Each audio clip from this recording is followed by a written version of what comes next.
bienvenue dans votre émission Canal de Vedettes avec Doudou Montiri. Et nous vous rappelons qu'aujourd'hui nous avons changé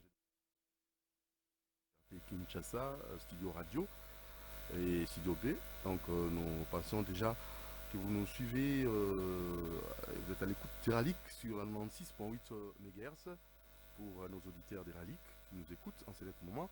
Et nous pensons là déjà vous signaler qu'à la réalisation à Moron Djambé. Et nous n'oublions pas aussi comme ça notre exploitant du jour, Bruno Nzinga et Dieu merci Kifou.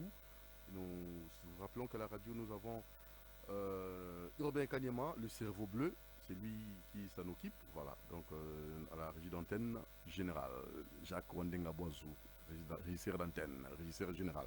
Merci à vous. Allez, sans plus tarder, nous allons déjà vous signaler qu'on va recevoir pour vous.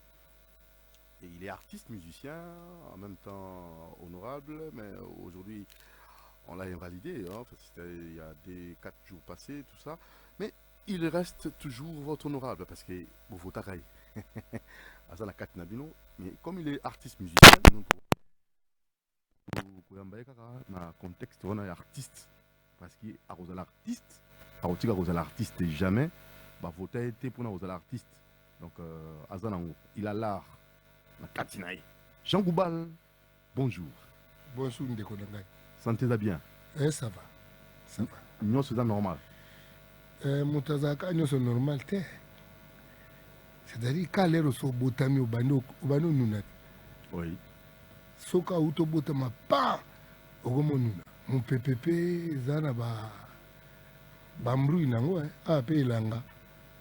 Soka mungongo nengeza, ma poussière, zana mbrui. Oui. Mais ça va. Donc tout marche, hein? Ça va. Ok, alors tu aimes parce que vous savez, tu as débat il y a 2 dimanches, donc à l'intervalle à 4, il y a 3 dimanches. C'était très important, il y a culture nabiso, nous avons ça pour sauver musique et surtout, de façon générale, culture nabiso.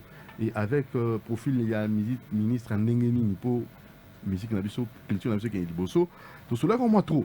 Alors, ceux qui ont issue de la qui demande, c'est pas là qu'ils ont analysé et ils ont jugé bon de me demander clairement, Doudou Montiri, nous voulons de pareils invités pour un débat de la pénale à niveau l'écolo.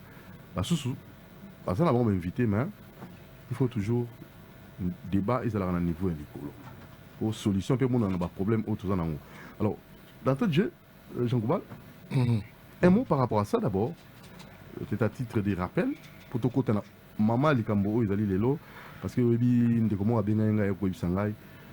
quel héritage bah au bakotika biso et bino bavie au bani mosalama kala bokotika la jeunesse en termes il y a musique parce que trop c'est trop, c'est comme si effort mon côté bilingue bah jeune bazali nango pona ko meka ko emboîter les pas pona ko sala eloko moko ko la penza pour la génération future et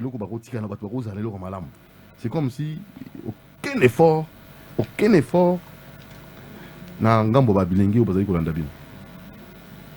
Oui, parce que question no wana eza munene mais eza mukepe kamba moko. Poni nazoloba investir dans l'humain nazo umela ka wana. Oui, combien de dialogues tout ça là? Combien de forums tout ça là, combien de résolutions tout ça na Zaïre na Congo na Zaïre na Congo. Et puis combien de fois tu vas kutana na dialogue, combien de fois tu vas kutana pour na koluka ba solution na ba problème, combien de fois bazwa ba solution na ba problème, mais bazwa solution pour na mutute. Donc bazwa solution pour na ba problème, bazwa solution pour na mutute. Sikoyo pour la kolanda ba solution wana il faut nani ko banda par ko koma mutu vous comprendre tout ça batute tout ça penza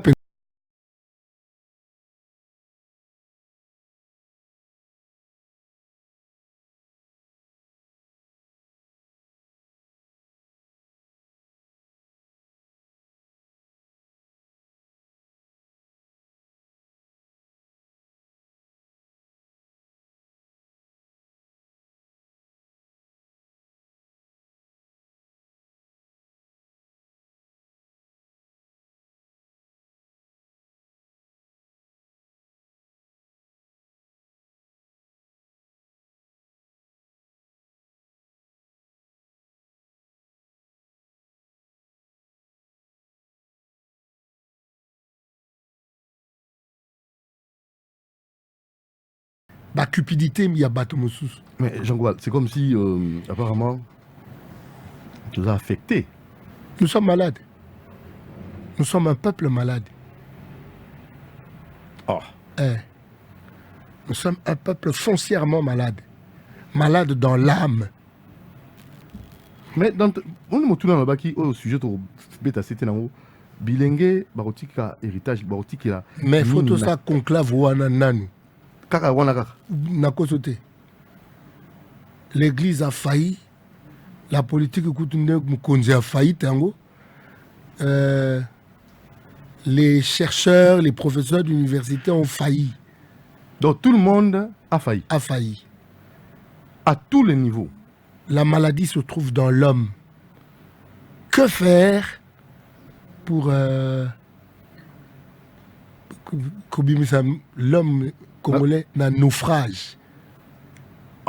Tout dans le cas il y a naufrage, il y a pensée.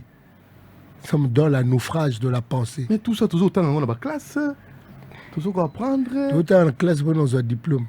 Diplôme en gros. Tout ça en classe c'était pour nos nzebi. Mais ceux qui ont 8 ans, ceux qui situation, si ça perdure. Ndeko. Ceux qui ils ont Kobaka. Ngana yo. Et vous allez. Tokuta avant rencontre Bisona Mindelete. Tokuta ngote. Ok. Ngana yo toyo kokuta tozo yo kama solo ke o Léopolda no kata batuma boko ngakutu na livre on anda ku les fantômes du roi Léopold. Ngana yo toyo kindenge ba ku ça battu makambo ya caoutchouc ya EVA ti Léopold ba amoni kalinga revese atiki Congo na maboko ba ndekone to komi colonie to longwa colonie to une indépendance bagari bandana ngo depuis indépendance ba politicien lo ko faillite nzoke zaki nango ya banda kuna bagari bandaka wana entre biso.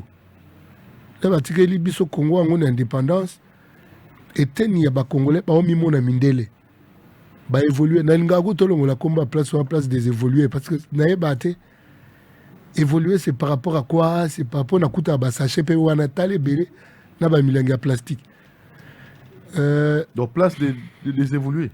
Place mon on va appeler ça comme place des évoluer. So na yona luka évolution na mona ngote. Kuta ba sachet plastique bani. En fait, l'évolution n'est pas dans les places.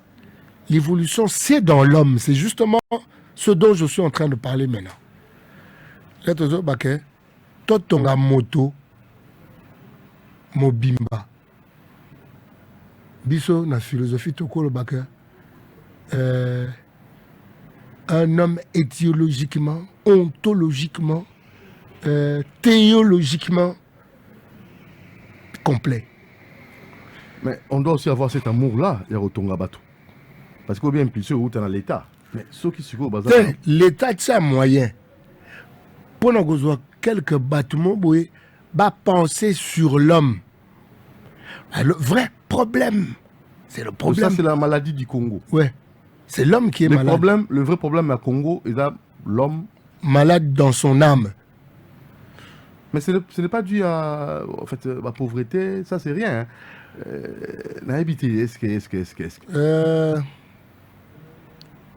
Pauvreté, ça.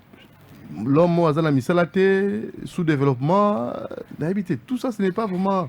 Pour aller qu'il va voyager ailleurs, ah non, enfin, qu'on a un appelé la gravité. Mais on a vivre.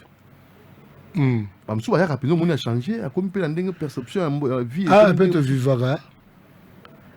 Nassé à un centième, il y a une vie. Parce que ce bateau, il y a au côté de la chinois, indien. Vivre na binsengele ya awa. Vivre na mbongo pena ya awa te. Pour déjà, bango pe binsengele ngo avant bazwa ngo fo baza ba kabola ngo na quelque soi-disant mikonzi na biso awa. C'est mikonzi na biso les ba organiser biso tolia kango en tant que biso te. Base la chinois ye ba comme lia na sima chinois. Or ce qui moto aza na investissement na kati na ye. Ole mokonzi azela kanyaka oyo kouta na chinois mokonzi ndako bimisa mayele ya tout ça là nini na Congo ne loko nini tozala nango. De façon un peu circonscrit ou bien spécifique. Tous dans nos domaines n'habitons à musicien. Tobi, total l'homme. Bon maintenant l'artiste congolais, le musicien congolais. Pour nous, il y a toujours un sujet. Musicien congolais. Il faut à faillir. Maintenant vous en tant que toujours le royaume toujours organisé conclave. Qu'est-ce que nous pouvons faire pour les artistes congolais? Pour les artistes c'était. Qu'est-ce qu'on a pas musicien? Yokanga. Pour nous nzeto essayer tengama et comme mokolo. Action nangé zali. Quand on investit dans l'homme, tu as une éducation, l'instruction. Banzeto c'est comme mikolo et tengama déjà. Toko ko beta masolo. Toko lo baketala ndenge osaka boye. Ndenge osaka boye basaka bongo te. Oui. Yosoka malade yango comme kota en Afrique. Osoka musicien azomi yemba. Oh, amiyemba. Na libana mokine de Michael Jackson. No better get a Michael Jackson, get a Michael. Amiyemba. Miyemba ate libanda. Neti Bob Marley asala carrière mu mabanze muso kombia mi atika bimsa kombo Bob Marley na munoko nete. Mais biso mo to miyemba ka biso moko. C'est-à-dire on est d'abord ambu de notre personne et puis indulgent à notre endroit. Moi autant mon ninge risate. Ya na ba photo banda ni éducation. Parce que ngam comme suna les gars une émission. Petit moi yego faire remarquer nga viole ka bongo ya savante que yo ga grand prêtre nandoule. Or yeso ga yebi vision nanga ya ki musicien place ikindaka na place naza suka yebi ndenge na mi yebi dongi. Auti nana ke ne lo bateke na grand prêtre.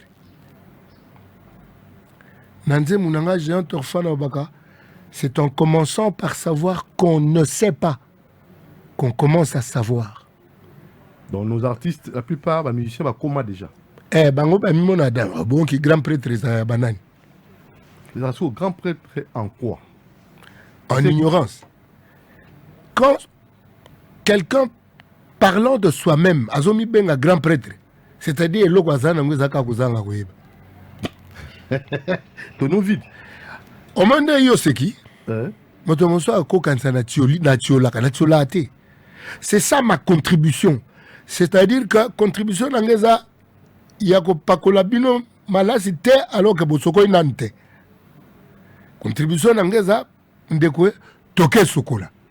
Ok. Toko ya opakola malasi mais si mato sokola nani. Mais na complexe ou na supériorité ouais nango déjà. C'est quoi yo oyebi noté parce que soko dui et dans la corps mususu so kangi yango ok na orchestre banu sa teste na ba chanteur. Batu ba yembelo o tika oyeba bangote. O comprendre maintenant que ah to ba chanteur zande ba oyo ba wana kuna bazaka moi.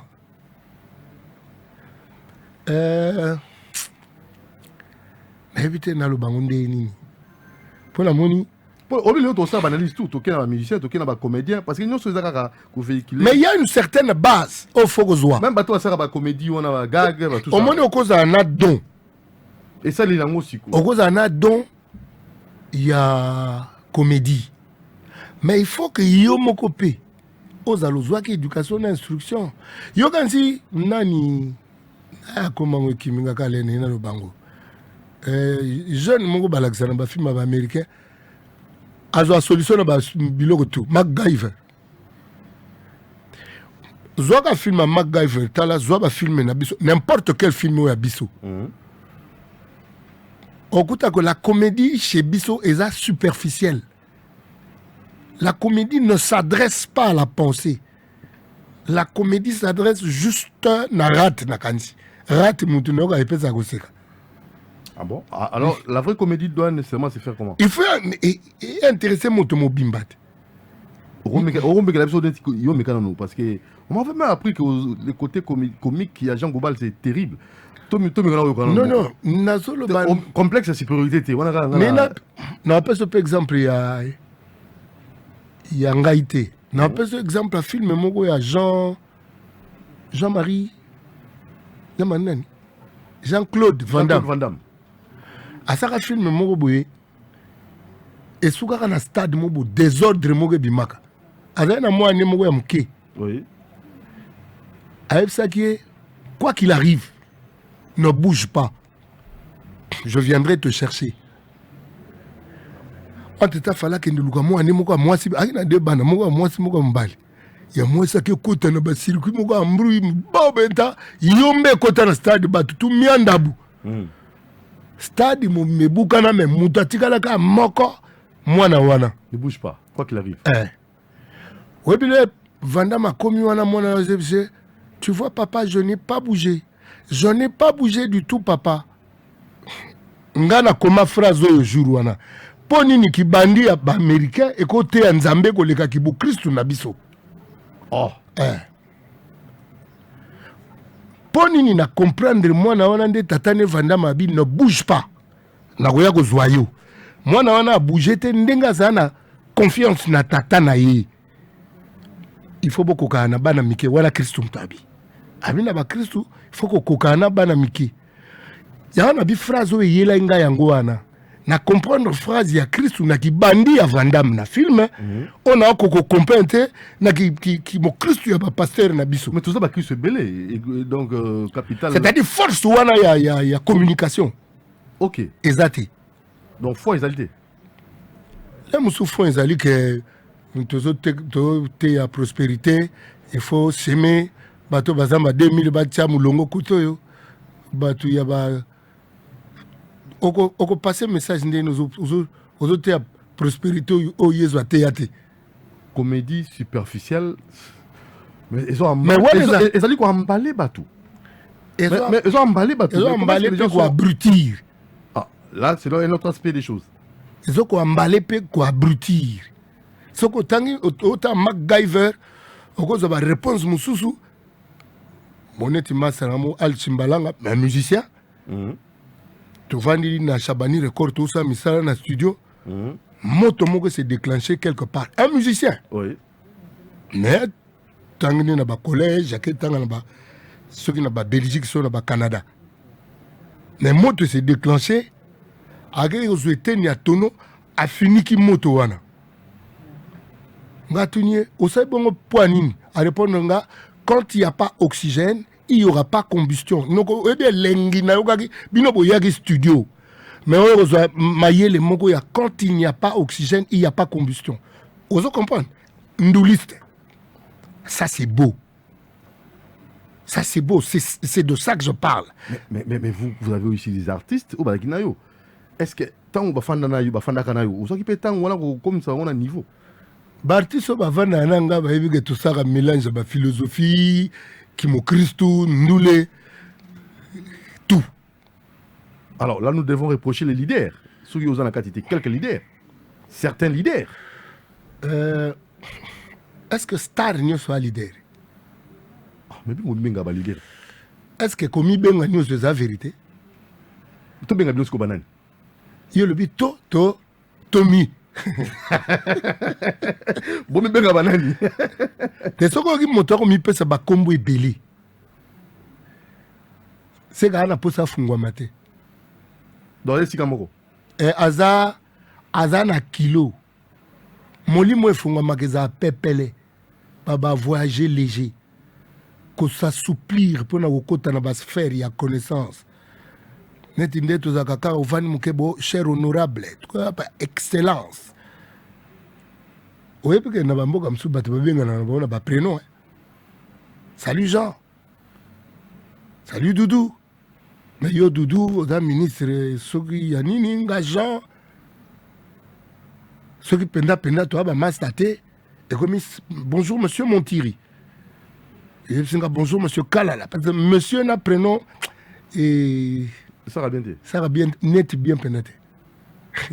Donc, comment belé? Ezamabi. Et limité. Il y a kilo. Il y a kilo.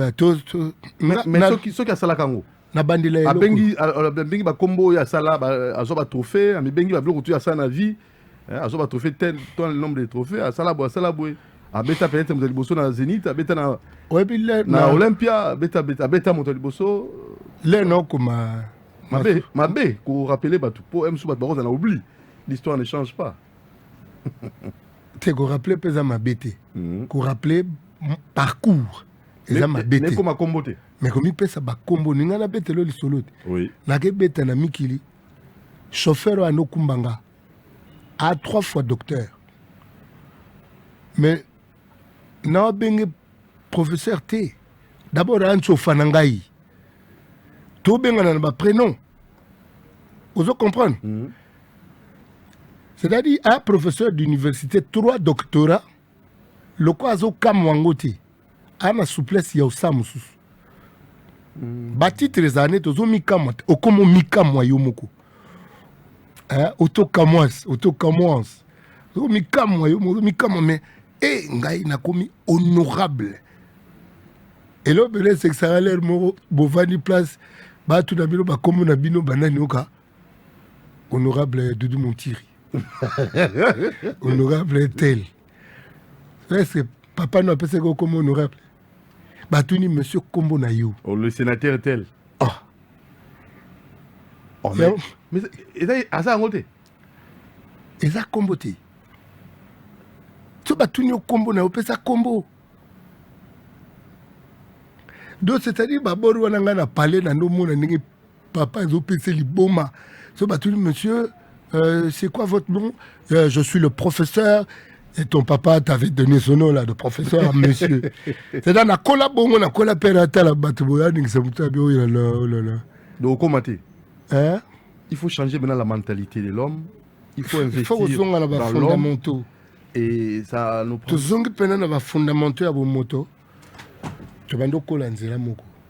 Nous avons un sérieux problème. Là, je ne sais pas quelle solution. Maintenant, Banani est responsable. Tu vas recharger. Dans un niveau. La responsabilité n'a pas vivant actuel.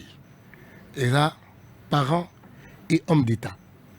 Et cette responsabilité, c'est ascendance, c'est parents et hommes d'État. Les vrais paradigmes de responsabilité, penza, bateau, baza, censé que diriger société, c'est les parents et les hommes d'État. Parents na katia foyer naïe, homme d'État qui doit prendre l'État nemo bimbaloko bandekone ya katia foyer. Obi question mutalande mission Doudou Montiri azo mbajan gobal Doudou Montiri a tourné mutuna orienté musique na biso bo ba jeune lelo nde bazo bemelango politique héritage nini na ba génération future. Jean-Gobal Meminga, l'éducation. L'éducation. La zone d'éducation. La zone d'éducation. La musique, c'est l'éducation. Na lobby boy. Bano bazo kola l'éducation à bien. Et ça les nabango ya musique. Et ça la bien. Ndakisa. Et ça m'a bêté. Ndakisa n'est pas bobongo. Bobongo. Bobongo, Sakaraza, il y a un collège, séparé, nani. Tout le monde batanga bien. Batanga bien. Oyoka musique na bango, eza nde mususu. Nde mususu, mais dans la succès. Pourquoi maintenant? Ozo charger ba consommateur te. Ba consommateur. Bango mana part, il y a responsabilité à mon côté. Oui, musique. La responsabilité à la consommateur est que à l'arte. Tous ceux 12 millions na kisasa. Ceux qui battent 1 million bakwa somba disent que mon a $1. C'est-à-dire musicien à koga oteka à cause d'un 1 million à disque né. Or, battu bana mia bana mokate na habité ceux qui ni babenga oni.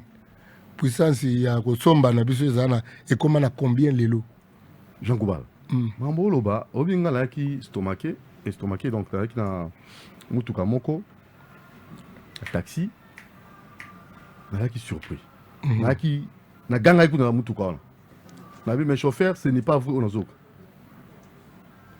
na yuki on a dit qu'on le radio parce que l'éducation publique aujourd'hui ils doivent permettre à tout ça la paix makambo likolo te tozana bato bakolanda biso ebele na biso chauffeur nzembo wana ezobeta na radio to ezali otie flash abi te ezobeta na radio wala musicien azoloba ngo ebima na monoko na ye musique ya ba DJ musique ya bapomba ezosala pasi biso toza ba chroniqueur tosengi kopesa mpe orientation na makambo yango mona abengisi yo so mona azokende na kesi kopesa makambo ezali yoka na ye biso ozoyebisa kaka éducation de l'homme ya na ozonga mpe kaka wana lisusu kaka wana maintenant yokanisi moto aza na art na ye bokopekisa ye asalela yango mpo aza mal éduqué nini na ye biso naye napeso exemple tala bana basi mibale exemple moko aa kitoko mingi kaka na poso libanda boye me na kati cerveau ya ndambo na mwa mwasi mosusu aa kitoko mingi na cerveau ebele mingi mwa mwasi nini oyo mwasi nde nzoto baomonela ye oyo wana mayele moke parce que soki oza na mayele ya koteka te oteka nzoto soki oza na mayele ya koteka te oteka nzoto soki aza na mayele ya koteka tolobaka a mayele mingi a juriste ya blague te ateka mayele na ye aosala mosala na place moko boye mpe bando respecte makasi mpe basi abongole mo bazanga mpe batipe babangaka bango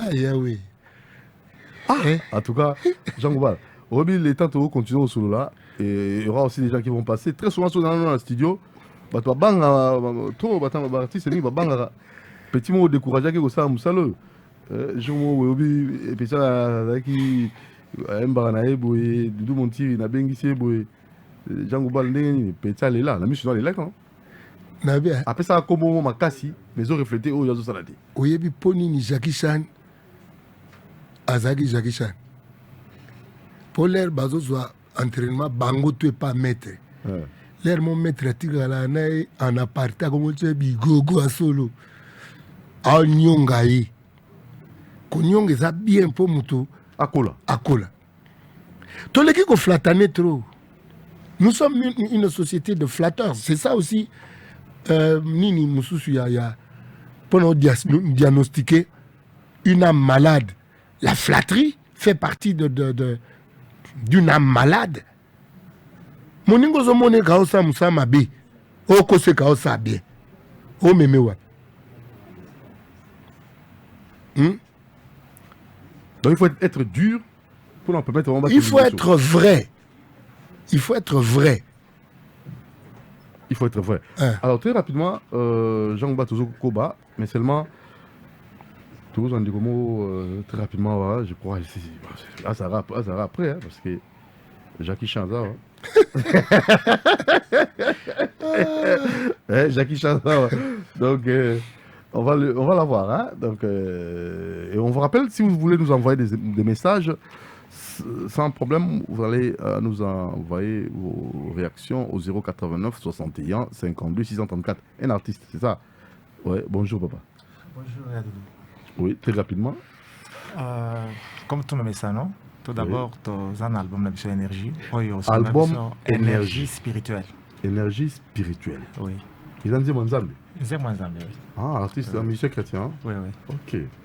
Alors, tellement toza koleka pona koluka moto oyo akosunga biso pona duplication parce que nasali baclip na ojonga moko alors naza besoin moto akosunga biso ke ekokota na bandako ya bato ndenge nini koma ekozala ebele parce que na niveau na biso tokokosala yango te parce que toza du domaine te biso toyembi mais tozoluka moto akosunga biso pona duplication ou soit kokotisa yango na bandako ya bato kofutisa afuta biso te parce que ngai naza photographe musique ya nzambe nazosala yango mpona korendre grâce na nzambe eloko lapesi biso voir na ya ofeli.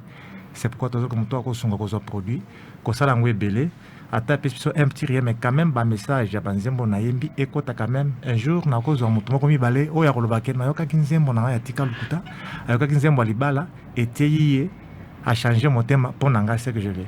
Alors, Babingo, la numéro pour 081 275 30 70.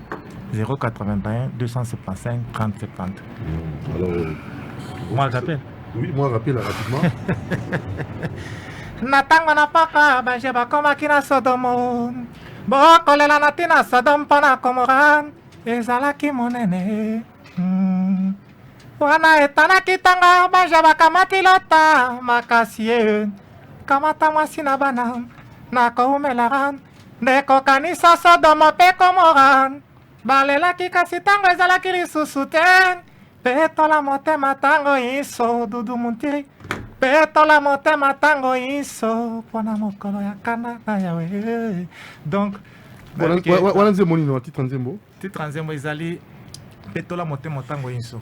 Nzembo yango eza na matema nange ezalaki etiaki bato bazokanisa ke lelo nasala nanu nzambe amoni nga te, peut-être nasi retrouve boye nono mokolo nzambe akoyo oyebi te. Il faut tout le temps ere nyonso kosengaka bolimbisi e kolinga kosala bolamu nde esisi na ngai. Voilà, Jean Goual, réaction à dire.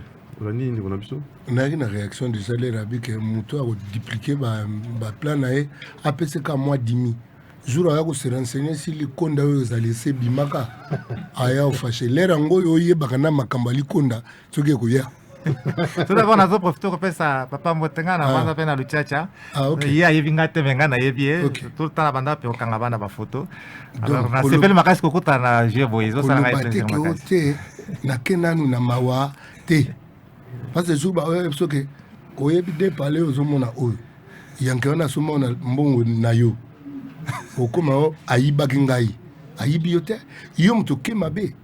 Bon nakosala déjà de le début natie vraiment ke nasala yango mpona monte parce que nazalaki na eloko nasenga nzambe nayebisaki nzambe soki okiseli ngai eloko tel nakosalela mpe boye nzambe asali yango oui apesi ngai nanu chance wana ya kokota studio wana ya bien na ndenge moko boye nga mosala nanga eza photographe naza photographe na mosala nanga photo aza kopambola ngai aza koépargne ngai na liwa alors nasaki album wana sens ya kopesa merci mais sosi nanga ezali bamessage ekende na surtout nzembo atika lokuta yaza besoin bongo te lokuta eleki mingi na bana na nzambe ese lokuta epai bapakano ekoma ndebile mawa o yekola koloba verite bosolo na yo ekopesa bomoi ye tina nini yokokosa ndeko na yo donc lokuta ezobebisa donc message aza besoin ke bato bayoka. Jean Goual, réaction par rapport à lokuta, ça c'est un enseignement vérité ngano tosola l'âme congolaise est malade mais balokuta eza basymptôme mosusu te c'est bas symptôme eza na ba symptôme ka kotala mutu lokuta boye l'âme est malade.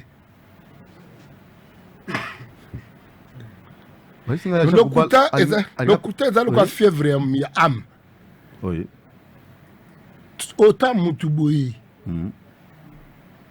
on comprend que âme ne eza maladie donc bato bakosaka âme na mo eza maladie po soko otie mutu boye ki fièvre epi nzoto ya maladie ok so tali mutu boye lokuta eleki oyebi ke âme na ye eza maladie bakosa trop yoka na bato basansa okosa te nani mutaloba bien aimé je souhaite que tu prospères à tous égards et sois en bonne santé comme prospère l'état de ton âme. Mais bon toyoka makambo bien te po tokenda pona oyoka ngo te tokenda pona kozwa o toyeli mais musicien chrétien un conseil peut-être je sais pas bon ngamo déjà nazara contre moi concept wana musicien chrétien naza contre ngo po sino te to sa ba kwado chrétien ba médecin chrétien ba boxeur chrétien ba judoka chrétien ba catcheur chrétien mais yo kanzi na ba misala ona mususu ba chrétien ate eza commentaire ya e baxarien ngana ebite na bible oyoka mutazomi benga je suis le prophète rien na bible mutazaki eli so sakani eli ayebisi bino 450 prophètes à Baal botya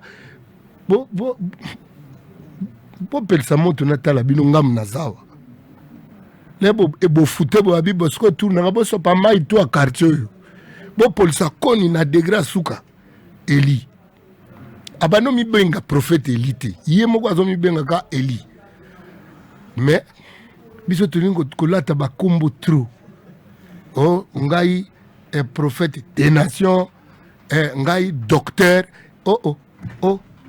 docteur wa nzambe mutapesi toyo moko. Ok, ça va. Voilà, à tout à l'heure, hein, je descends, merci. Alors, toi qui t'en de quoi? À tout à l'heure, la prochaine occasion, le temps. Personne botte, non? Ah, mbote sous, mabanga. Bao bazolanda na pesi solution nanga chimanga maro nanda kuna ena ba monsieur tout bazolanda. Oui. Le coup na zambe zanabino et puis merci pour le courage parce que la mission na canal kin. Balu matas na cette vite et puis dodo songi biso en tout cas Zambé abatelo mingi. Merci beaucoup. Tu nous as fait cette occasion gratuitement. En tout cas, Gérard, merci à Dieu. Très bien. Alors très rapidement on va recevoir je crois mon rôle ici à la radio tout le moi Jean Goubal. Moi Jean Goubal à la radio. À la télé, on nous propose un clip tiré au choix. Bruno Nzinga, les tantôt yamba Papa Nabiso, Azapena Jean Goubal Awa. Donc ils ont bien quitté.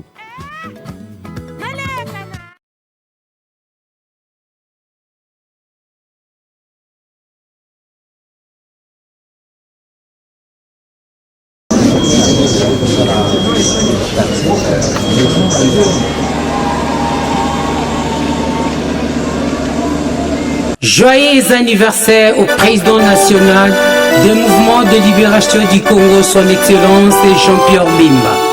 Docteur en économie et un économiste avéré.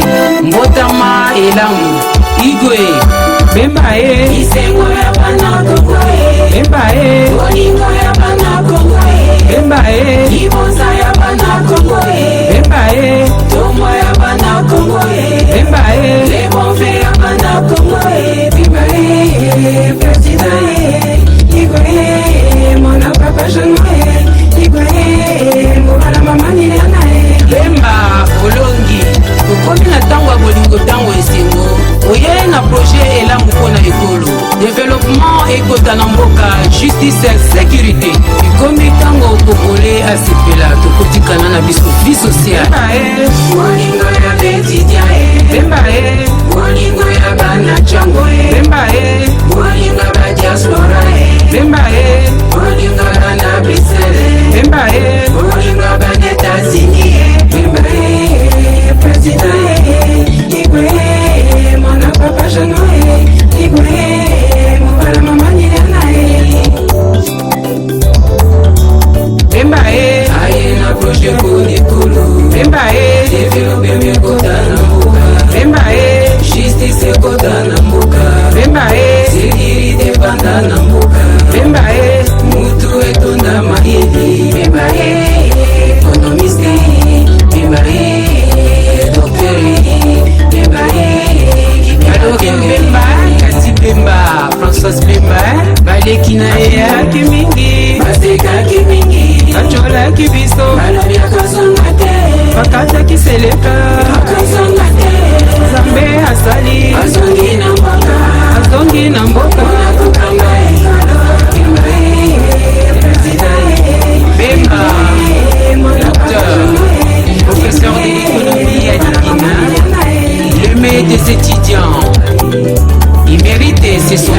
Il a toutes les qualités d'être président de la République de Djamania. Bimba, Alinda, mon papa Janou, le nouvel Zambé, Zalikambo, Zalikambo, Bimba, Tamouya Igui.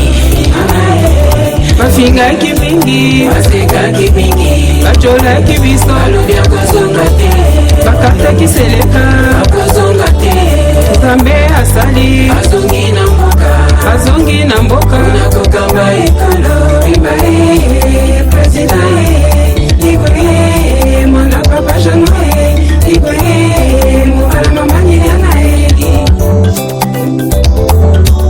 Bemba, Yanga wena kobe Congo Bemba, Wazana wena obe Congo Bemba, Galeba mowe obe Congo Bemba, Dale Congo dengo Bemba, Iona obe Congo Bemba, Iona Bemba,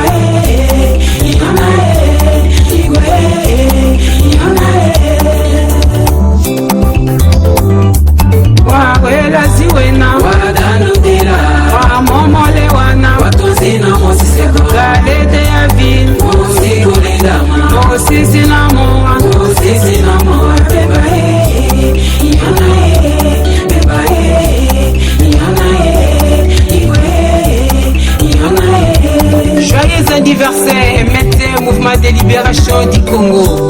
20 ans d'existence, et Kokitimi Boukoukou Mibale.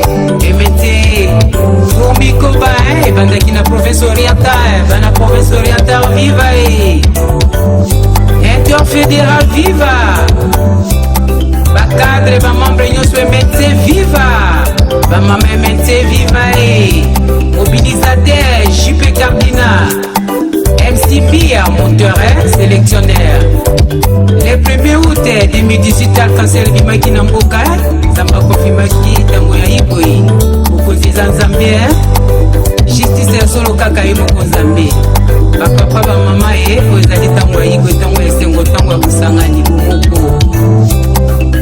Bachege bakulu na Igwe alobi akopesa bino misala conscience kozonga.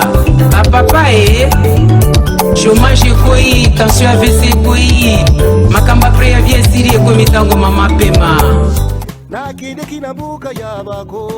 Voilà, bon anniversaire à monsieur Charlie Koumouimba Salé, cordon du Ramic, enseignement des artistes musiciens congolais, qui fête ce dimanche 16 juin, c'est 70 ans d'âge et 50 ans de carrière musicale ininterrompue au village Chentemba à partir de 16 h. Monsieur Salé Koumouimba, bonjour. Bon anniversaire. Bonjour cher ami, de tout le temps. Donc, des remerciements renouvelés pour m'avoir reçu. L'occasion a fait ça, le larron. Je vois mon ami Jean Goubal dans notre association le Ramic, c'est lui qui est mon corda, donc le coordonnateur adjoint. Donc l'occasion a fait à ce que nous puissions nous retrouver tout à l'heure là sur le même podium de télévision séquent. Voilà un peu. Comment sauver notre musique? La musique, mais la musique c'est un art et qu'il faut avoir des disciplines en soi. Ce n'est pas du ramassis comme ça, tu te fais le matin. Mais tout ça aussi, il y a aussi un problème dans tout ça parce que avec la mondialisation de beaucoup de chaînes de télévision, un petit là se réveille derrière, c'est pas moi la carte de ses parents. Ayembi Mouké, il vient devant la chaîne de télévision, Bakoumisié, alors bon, on appelle Nada Yank, Nada grave, Nada bon voilà. Donc il faudra quand même, vous les journalistes, que puissiez nous aider aussi à bien fignoler cet art-là qui a beaucoup de respect quand même, la musique. On peut, en acapella un peu de Jules Ecclésiaste pour faire plaisir à tous ceux qui nous suivent en ce moment. Un peu de Jules Ecclésiaste. Ah, toi, tu as toujours aimé me provoquer, parce que j'étais surnommé le Julio Iglesias dans les années 78, si quand je chantais dans une grande boîte de nuit à Kinshasa, qui était la Perriche Bleue, qui deviendra après le Jambo Jambo. Souriez, madame, à votre fille qui me sourit. Souriez, l'amour ne chante bien qu'à le parfait. Elle et moi, un jour on s'est aimé, voilà tout, c'est la vie. Je ne suis pas ce milliardaire dont vous seriez si fier. Mais votre fille m'a choisi pour faire chanter sa vie. Moi je ne suis qu'un vagabond, je n'ai que des chansons. Mais votre fille m'a choisi pour faire chanter sa vie. Donc ça c'est Souriez Madame de Julio Iglesias. Coup de chapeau, hein? Ah, mais nous sommes là et on n'est pas au bout de rouleau, hein, parce que bon, voilà. Musique et Zali, le mais là. basila bajeno alelo tongi bajeno bakotika nini na malunga na musique na biso bajeno alelo bango nde bakosila po bakuta yango bakotika yango. C'est ça. Mais quel conseil on peut savoir bilingango? Non, mais ils doivent être disciplinés. Il faut savoir quand même qu'il y a quand même autre état, autre mœurs. C'est pas parce qu'a fait. Mais les contenus, banzemo ba contenu. Yo yembi ecclésiaste. C'est goût. Bon, écoutez, écoutez, bango bazali wana bazo mona nde ba danser.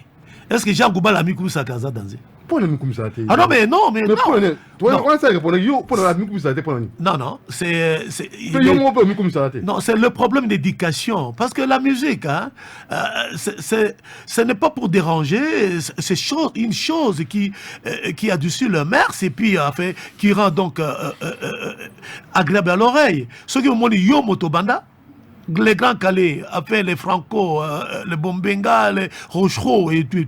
Bah, mettez là, bon côté. Mais aujourd'hui, il n'était pas comme a fait ce qui se passe aujourd'hui dans cette jeunesse musicale. Donc, Moutiri, nous allons faire des conférences. Hein? Ozali Moana, Ozali toujours élengue au bandit, les lots, mais au banda kalate. Parce que vous faites tout ce que vous faites là pour suivre le modèle des aînés. Mais ceux qui ont lobby qui a fait Missonayon, Namotema, Naoza, Namona Motema de l'équipe, non, ça c'est une erreur. C'est plus matériel, les biens matériels. Hein. Bon, les biens matériels. Moutir, je vais te dire une chose. Nous sommes en 1900. Bon, moi je suis dans les Vox Africa en 1970. Nauti epananga na Bukavu, mwana Mulega, na Shabunda et tout ça, nauti Kisangani, nauti Kalemi, na Yawa, na kuti ba musicien nyoso ya Bombenga balongwe ba Sam d'Alliance, le Pires et tout. Charlie Koumouimba, je n'ai pas de passer 2 semaines à Kinshasa. Il y avait, c'est pas moi, une bagatelle de chanteurs donc, qui cherchaient quand même à être retenus chez Bombenga. Et parmi les 25 chanteurs, ça je te dis, Bombenga est encore en vie. Charlie Koumouba, je serai seul retenu, donc dans les Vox Africa, comme chanteur ténor. Comment? Petit va éviter, petit va jouer. Nalinga kabongo te odijano omonanga mabe ya pamba sheri mobali ya mbuke mama munue lelo yo tokutani epai ya tete epai biso tomelaka onga mwana mama masolo matokaka touti na kuve pe José Bompeli nganda ya bana mbuke ya biso na janobo kolemba ata boloba biso na ye tango nyonso kaka tokabwanaka te maviki temwe ya bolingo na biso mobali ya mbuke prudence wapie c'est ça. Donc voilà, au Zulu Kango, il y a 70 ans, 50 ans de carrière, mais je suis pas. Parle-nous un peu de cette organisation. En fait, c'est moi qui toque au Manifestini Festival, en fait, rencontre moi qui toque au Lelo, Densi Batou, déjà 70 ans d'âge, 50 ans de carrière. Ni nous, au ticket, mais Marcayo na Moussala. Oh là, mon ami. Mais, oui, Markanga. Au moment où Jean Goubal, je ne savais pas qu'un jour, je pourrais être à ce côté. Hein? C'est un garçon auprès de qui j'ai beaucoup de respect. Quand nous avons créé donc notre association Le Ramic, on s'est raté dans les yeux.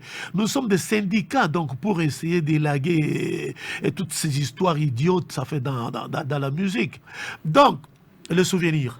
Charlie Koumouimba à 72. Le président Mobutu invite tous les présidents africains pour venir donc assister donc à faire la conférence Naya Salaka le Zaïre.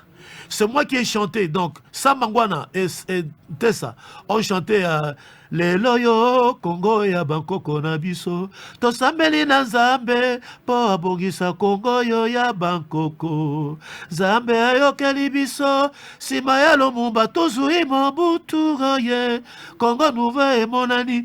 Maintenant, natanga na comme la Vox Africa, to changer Congo et comme Zaïre. Charlie Koumouimba qui chante Les Loyo Zaire ya Bangkoko na biso Tosambeli na Zambe po abongisa Zairo ya Bangkoko Zambe ayokeli biso sima ya Lumumba tozui Mobutu ye Zaire nouveau et monani. C'est Charlie Koumouimba, une voix limpide. J'avais 22 ans. Mais là, quel problème? Là, vous avez chanté Mobutu, chanté débat, excusez-moi, parce que bateau, ballon de même poto, combattant, Kabila. Pourquoi ça posait un problème, ça? Charles, vous voulez, hein? Oui, mais. Tant que vous Kabila, combattant, Téléma, tout ça. Et Baboué Rabo était dans poto, on a invité Goubal, d'abord avant que le vieux puisse répondre. Bon, situation ya mboka na bino eya mokate.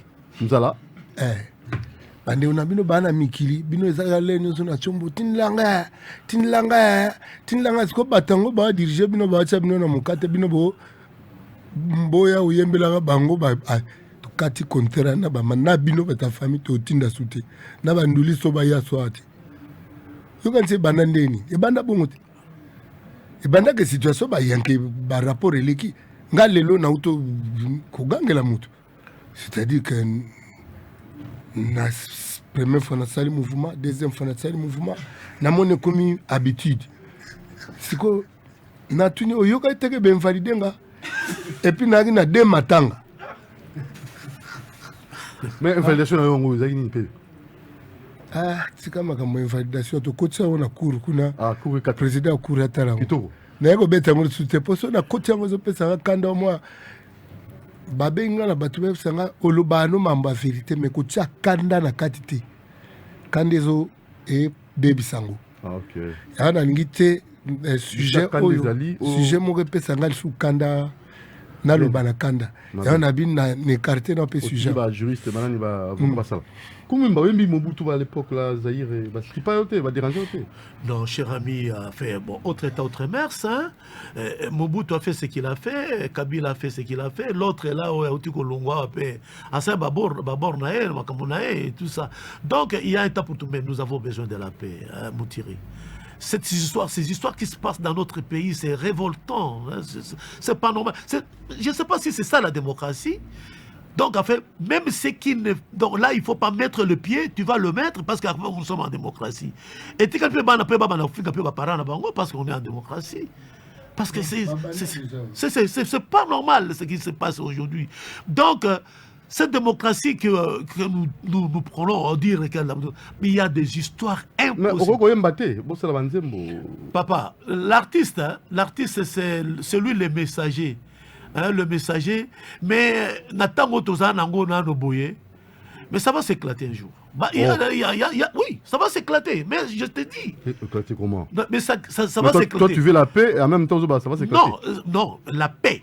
La paix quand il y a donc afin que Botika Bouzoba, Botika Makambo Amabe. Mais oui, mais c'est ça la paix. Mais ceux qui ont continué comme ça, il y aura le ras-le-bol, et puis c'est le peuple. Le peuple, nous sommes mordants. Hein. Quand le peuple donc se soulève, ah non.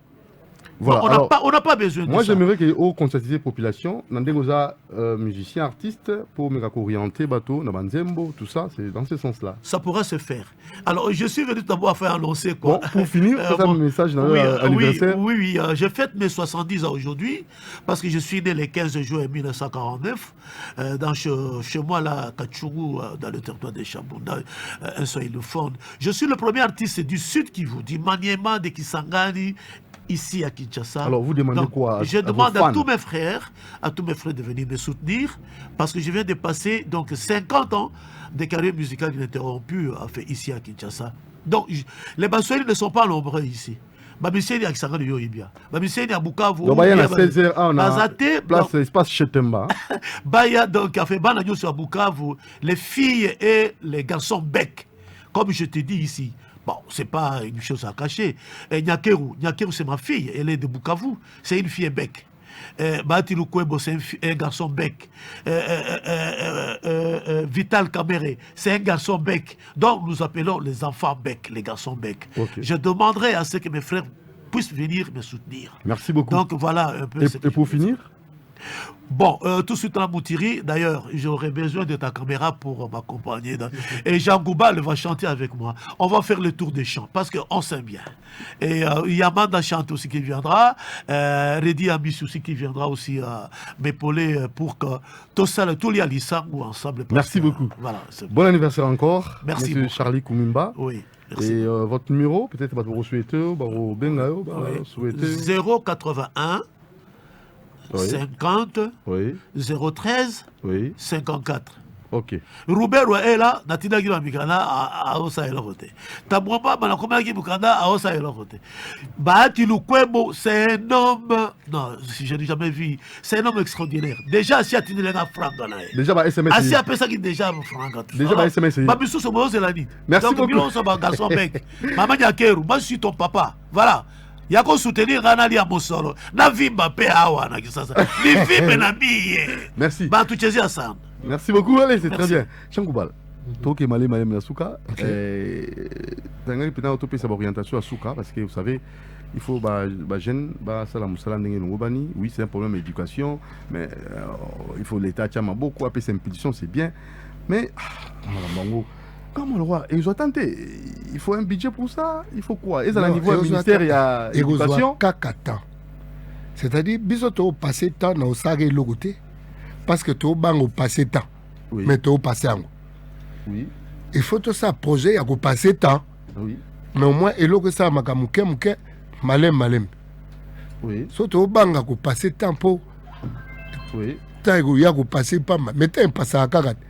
Oui. Tu as comme il est là l'an 2019, après Jésus-Christ. Oui. Au comme on a l'air 1000 ans, mais 1000 ans, il est qui?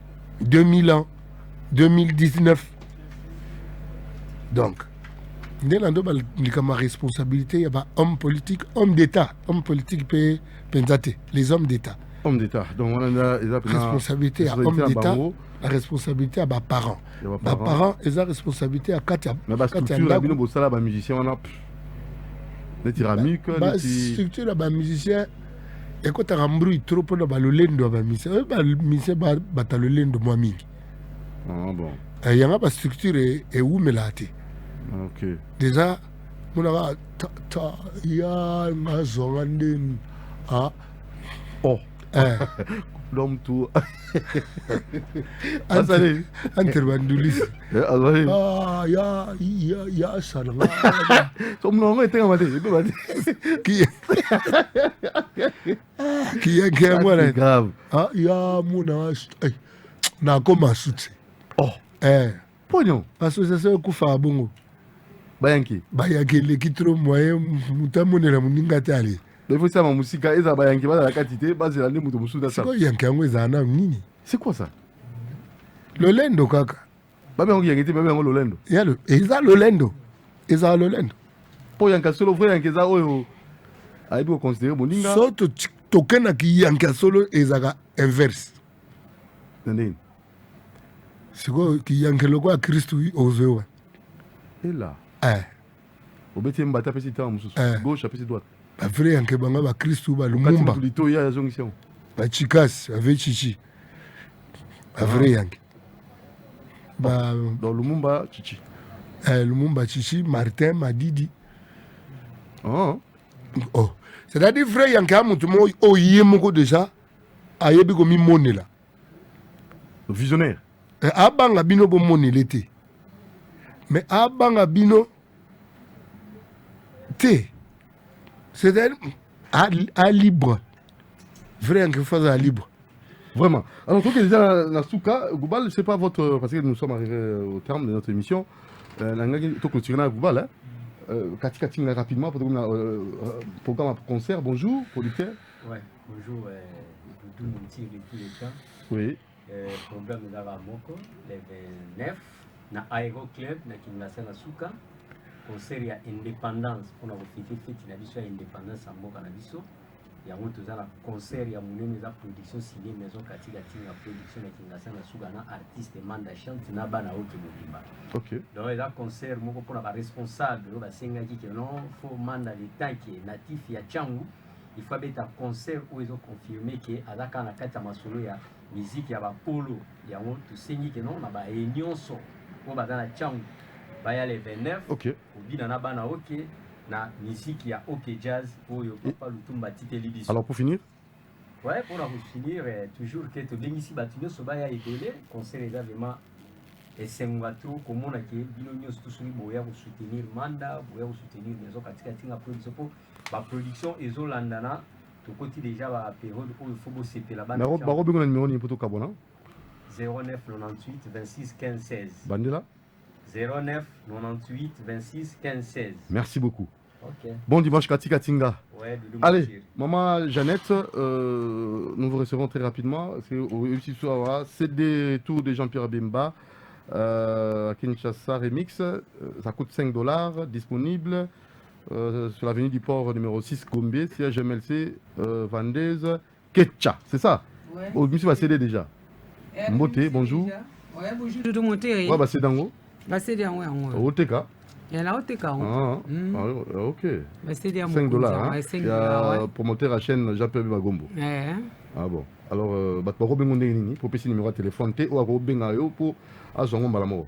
Bon, numéro de contact, nazo pesa numéro nanga ya téléphone 082 22 45 871. Bandela? 082 22 45 871. Alors, Numéro de contact yango bino nyonso bobo dingi charmani bosomba Pona mbele ka Bemba. nayembeli Bemba koyembela nanga ya Bemba Doudou Moutiri na carrière musical mina lembi ba acapella na banda baye na TV mais élévation la nzambe afulinga na nzembo ya Bemba fona yimba on a imbaka ekoyana ya arrivé na utaki ce pays, c'est moi qui l'avais accueilli, c'est moi qui avais chanté et puis na sali remix na ngo et puis na zala banzembo à part nzembo ya Bemba na zala ba chanson na ngo yoyibi yango po yonde osalinga na koma lelo tina niveau na carrière musical na imbata pona kusukisa tamu eloko moko rapidement. Sango ya Bemba lokola kake na matoi, sango ya Bemba lokola bombe bombarde na mboka, sango ya Bemba eleki koto bombe Hiroshima soki toyoki sango ya Bemba koya e, topanikaka pola nini atako nzambe mokeli na biso e, tobangaka eboye te lokola tobangaka igwe, mwana papa jano e soki toyoki sango ya Bemba koya e, tozala les tozala pose Bemba gombo yoyo e koya yeningisaka mboka igwe yoyo koya na ye tremblement de la terre Bemba gombo charismatique Bemba gombo charismatique Nzambe asali azongi na mboka pona kokamba ikulu Bemba azongi bana chango moyamba igwe lamuka nyoso moyamba igwe baitidia nyoso